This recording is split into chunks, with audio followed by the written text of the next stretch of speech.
1절에서 4절 말씀 봅니다. 여호와께서 아브라함에게 이르시되 너는 너희 고향과 친척과 아비 집을 떠나 내가 보여줄 땅으로 가라.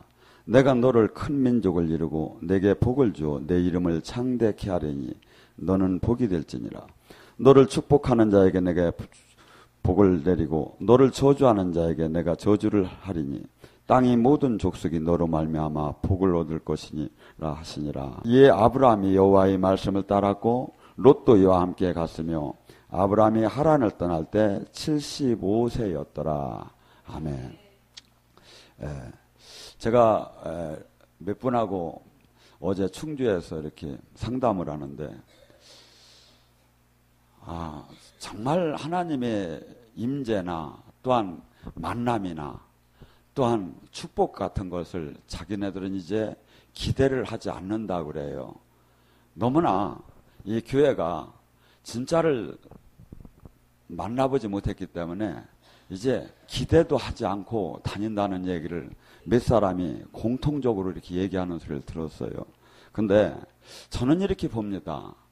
우리가 지금 주님을 만나는 것이 두 가지가 있죠. 첫째는 우리가 복을 받으려고 만나는데 복을 받으러 들어가다가 만나다 보면 뭐가 나오느냐면 진짜 살아계신 이분을 만나게 되면 하박국 선지자 3장 17절의 말씀처럼 나는 포도나무에 포도가 없고 무화과 나무에 열매가 없고 외양간에 소가 없고 양떼가 없어도 나는 기뻐하리라는 것이 영으로 그분과 임마누엘이 진짜 되었을 때 하늘나라를 진짜 내 것으로 가졌을 때 아버지와 나가 일치됐을 때 그 축복을 받을 수가 있어요. 그래서 지금 이 성경 속에서 얘기하는 것은 축복이 쭉 없이 이 세상의 축복도 많이 나옵니다. 그런데 여러분들 12제자와 70인의 제자는 예수님께서 가장 사랑하던 사람들이었어요.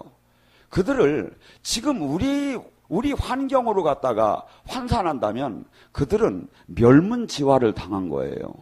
근데 하나님은 그들이 축복을 받았다고 보는 거예요. 그래서 우리는 지금 이 시대에 이 복을 받으려면 첫째 두 가지라고 해요. 교회가 온전한 교회가 있어야 할 것이고 또 하나는 내 믿음이 어떠한 믿음으로 지금 주님을 지금 만나고 있는가. 저는 지금 이 창세기 12장에 나오는 아브라함이 믿음의 조상이죠.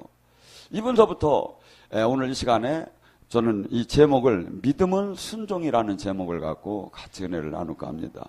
자, 아브라함이 저희 지금 나이로 우리가 어렸을 때 가끔 듣던 얘기가 있습니다. 연세가 지금은 지금 60이 청춘이라고 하는데 옛날 나이는 고려 시대 때 60이면 뭐였죠? 고려장을 지낸다. 그러니까 막 치매가 오고 엄청나게 수명이 짧았지요. 근데 그때 나이가 지금 아브라함이 75세였다는 거야.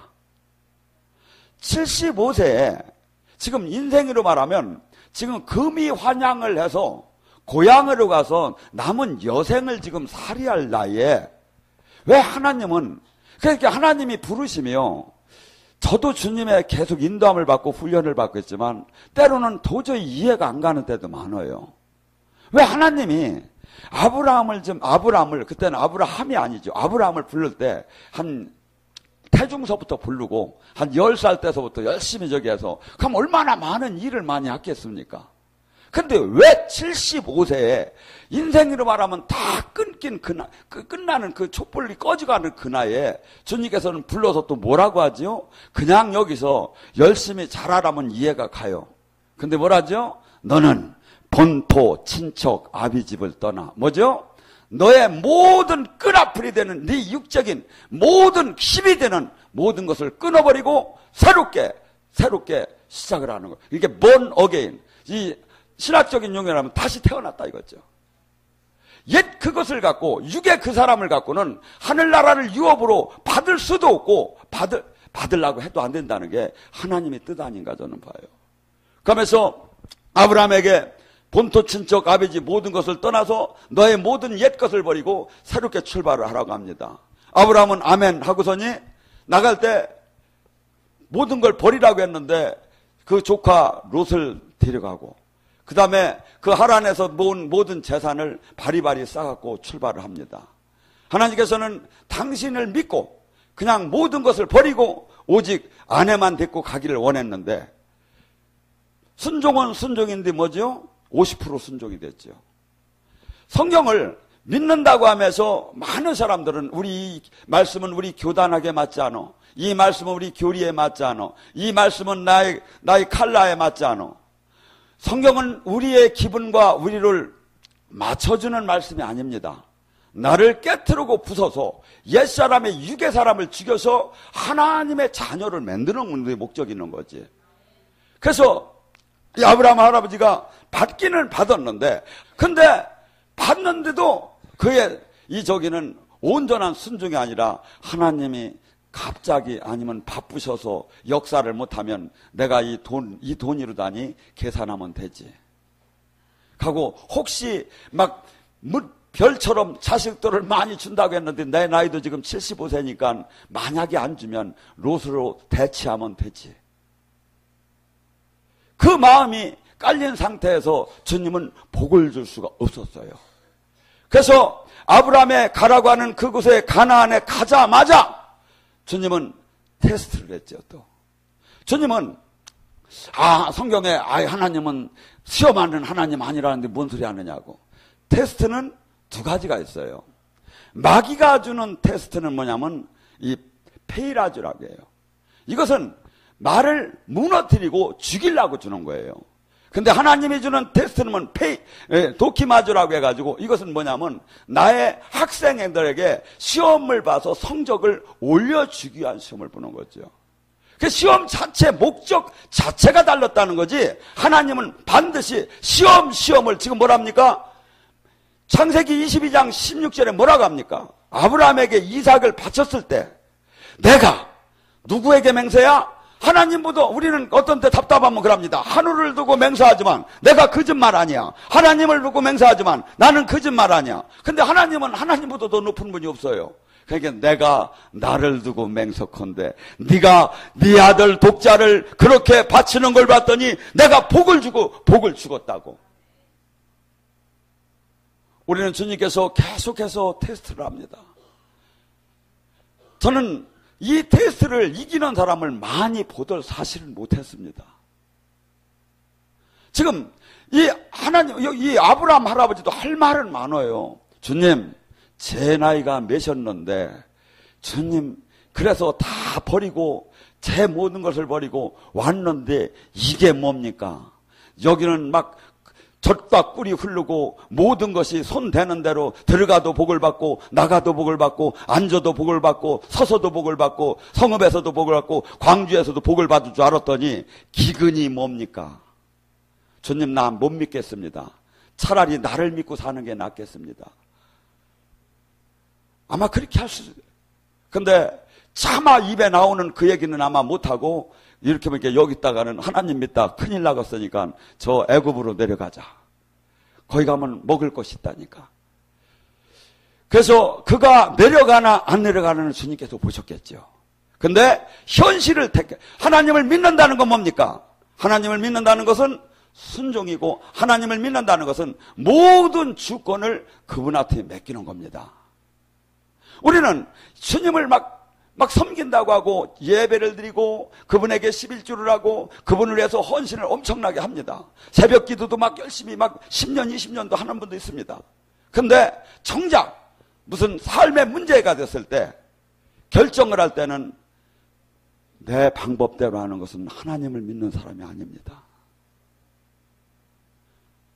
지금 주님이 말하니까 본토, 친척, 아비지, 모든 네 삶의 모든 네 생각, 모든 네 요건, 모든 세상의 것을 다 버리고 오직 하나님이 지시하는 대로 가는 그리하면 복을 준다는 것이고, 그리하면 네 허리에서 예수님이 나온다는 거지.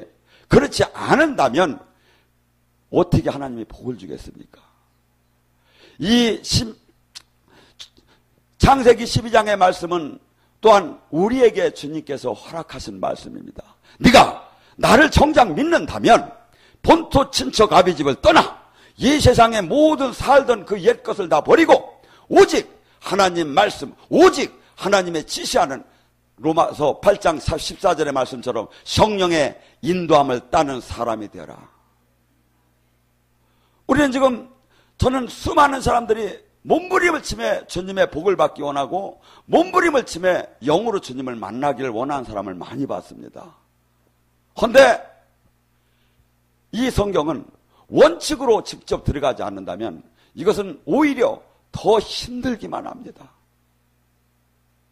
우리 주님께서는 수없이 지금 우리에게 요구되는 것은 뭐냐면 그분이 명령, 그분의 말씀, 그분의 뜻을 따를 때 너는 내 백성이 되고 내 자녀가 되고 거룩한 제사장이 되고 만민이 너를 통해서 복을 받는다는 겁니다. 출애굽기 19장 3절과 6절에도 모세에게 불러서 그럽니다.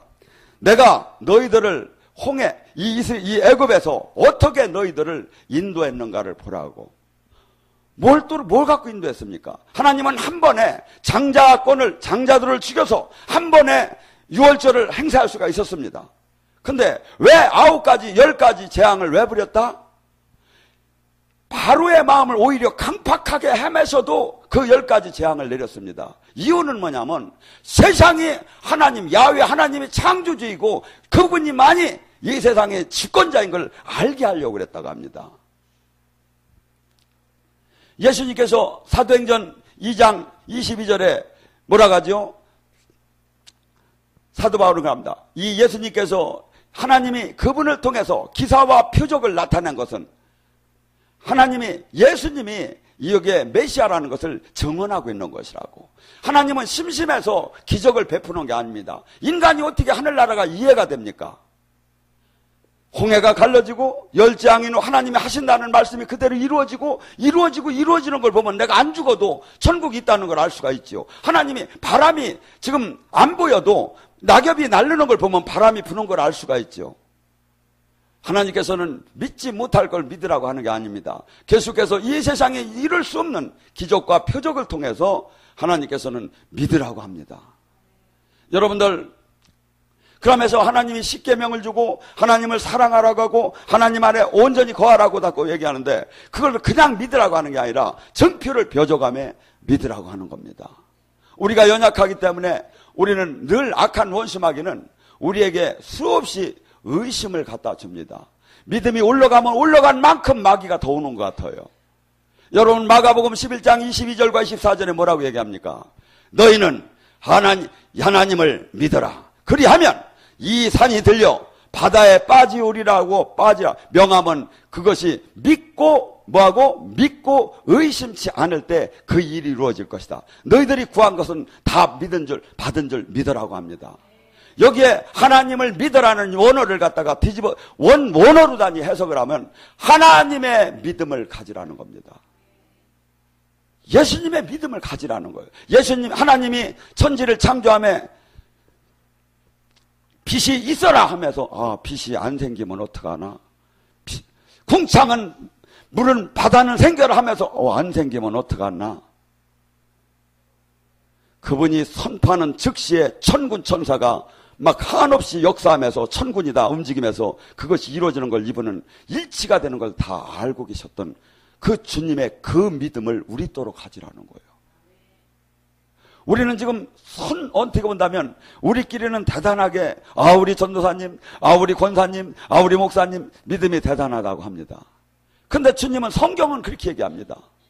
하나님이 믿음을 가지하고 하나님이 믿음을 가졌을 때 이 산이 들려 바다에 빠지는 마태복음 17장 20절에도 너가 겨자씨만한 믿음을 가졌다면 이 산이 들려 바다에 빠지고 네 문제가 한 방에 막 해결되는 것이 보일 거라고 성경은 약속하고 있습니다. 근데 우리의 믿음은 어디냐 이거죠. 겨자씨만한 진짜 믿음이 있으면 그린다고 성경이 그렇게 얘기하는데 주님이 그렇게 말씀하시는데 그러면 주님이 가짜란 말입니까? 우리는 지금 우리 자신이 얼마나 온전치 못한 믿음을 가졌는가. 물론 아브라함 할아버지도 절친이 택함을 받았을 때 온전치 못했습니다. 얼마나 온전치 못해? 사라가 어머니가 얼마나 이뻤으면 막 애굽 그 왕이 뺏어가려고 그렇게 이 파라오가 그랬겠습니까? 근데 여기 계신 남자분들은 그래도 아내를 뺏긴다면 오빠라고 하라 소리는 안 할 겁니다.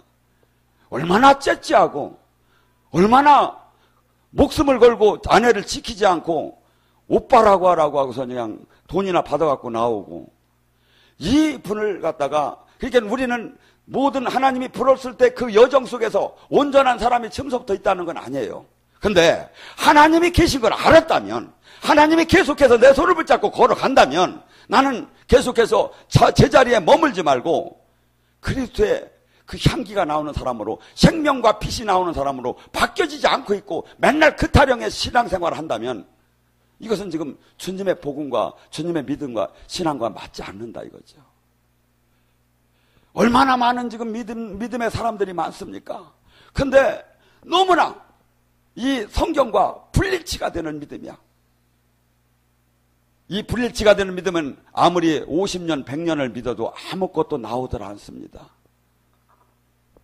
주님을 기쁘게 하는 생명의 믿음, 생명기. 그래서 그런 자에게만은 하나님이, 그가 언어가 선천하고 어떡하지 몰랐지만 그는 하나님께서 그에게 복을 내리는 하나님이라고 성경은 계속 얘기합니다. 때로는 우리는 그럽니다. 아, 그것은 뭐 율법이야, 구약이야. 지금 예수님은 우리의 모든 죄를 지고 가셨어.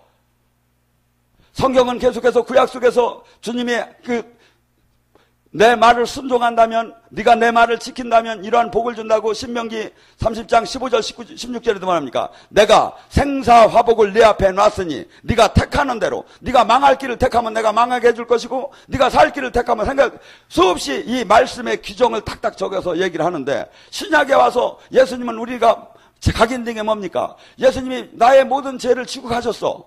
그래서 나는 이제 아브라함의 축복만, 모든 축복만 받아야. 우리는 지금 수없이 예수님을 여러 번씩 죽이는 사람이 됐습니다.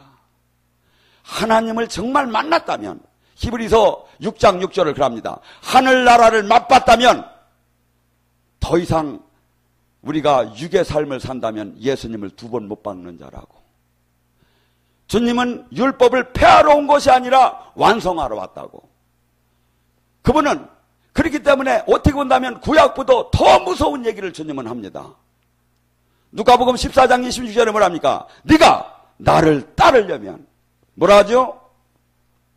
네 가정, 형제, 자매, 물론 너 자신도 버리고 따라오지 않으려면 따라오지 말라고.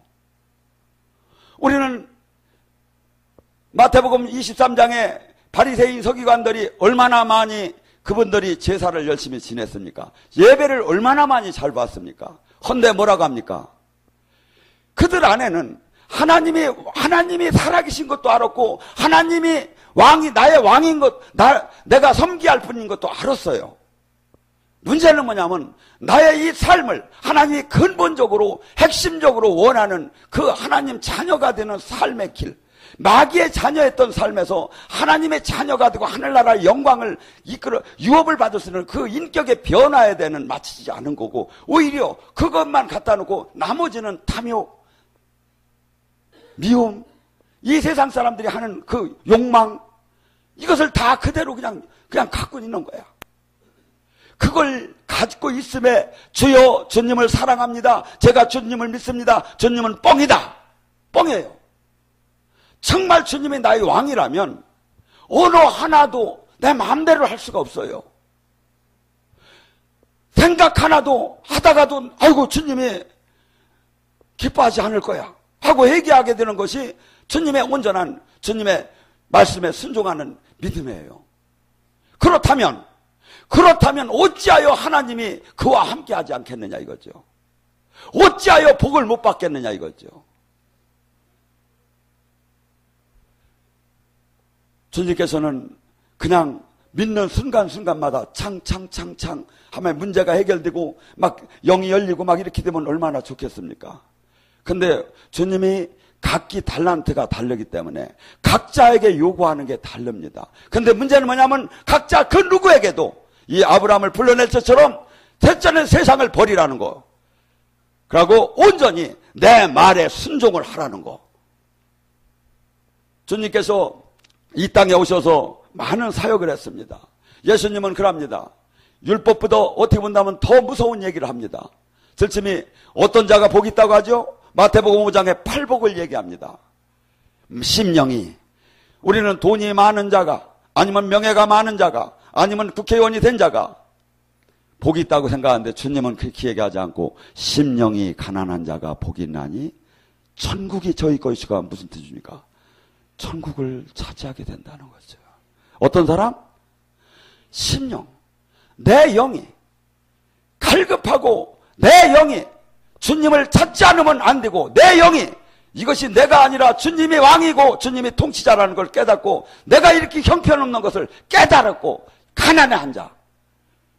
수많은 사람들은 신앙생활함에 부유합니다. 라오디게니 교인 같아요. 세상과 그것을 구분되고 나서 주님을 영으로 온전하게 만나서 내가 빛을 발할 수 있다면, 내가 생명을 나타낼 수 있다면 그때는 나가야 돼요.